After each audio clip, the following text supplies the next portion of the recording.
ಅನೈತಿಕ ತಂದೆ ತಾಯಿಗಳು ಯಾಕೆ ಅನೈತಿಕ ತಂದೆ ತಾಯಿ ಕಾಂಗ್ರೆಸ್ ಸಂಬಂಧನೇ ಇಲ್ಲ.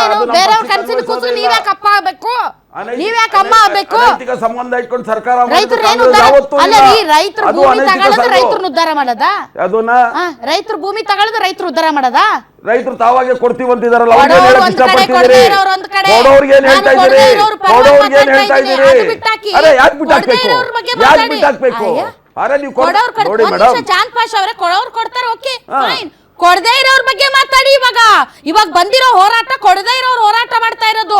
ಇವತ್ತು ರಾಜ್ಯ ಸರ್ಕಾರದ ಮಾನವರ್ಯದೆ ಹರಾಜಾಗ್ತಾ ಇರೋದು ಕೊಡದೇ ಇರೋ ರೈತರ ಒಂದು ಹೋರಾಟದಿಂದ. ಅವ್ರ ಬಗ್ಗೆ ಮಾತಾಡಿ. ಮಾತಾಡ್ತೀನಿ ಅಂದ್ರೆ ಇದು ವಾದನೆ ಅಲ್ಲ.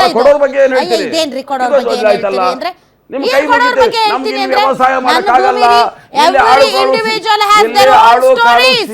ಪ್ರತಿಯೊಂದು ಕುಟುಂಬಕ್ಕೂ ಪ್ರತಿಯೊಬ್ಬ ವ್ಯಕ್ತಿಗೂ ತನ್ನದೇ ಆದಂತಹ ಸಾವಿರಾರು ದುಃಖದ ಕಥೆಗಳಿವೆ. ನನಗೆ ಕೊಡಕ್ ಇಷ್ಟ ಇಲ್ಲ ಅಂದ್ರೆ ಇಷ್ಟ ಇಲ್ಲ, ಅದನ್ನು ಪರಿಗಣಿಸಬೇಕು. ಇದನ್ನ ಸ್ಮೂತ್ ಆಗಿ ಹ್ಯಾಂಡಲ್ ಮಾಡ್ಬೇಕೇ ಹೊರತು ಪೋಸ್ಟರ್ ಹಾಕೋದು, ರೈತರ ನಡುವೆ ತಂದಿಡೋದು, ಅಥವಾ ಅವ್ರ ರೈತರೇ ಅಲ್ಲ ಅನ್ನೋದು, ಅಥವಾ ಅವ್ರ ಬಿಜೆಪಿ ಅವ್ರ ಅನ್ನೋದು, ಜೆಡಿಎಸ್ ಅನ್ನೋದು, ರೈತರ ನಡುವೆ ಹೋರಾಟ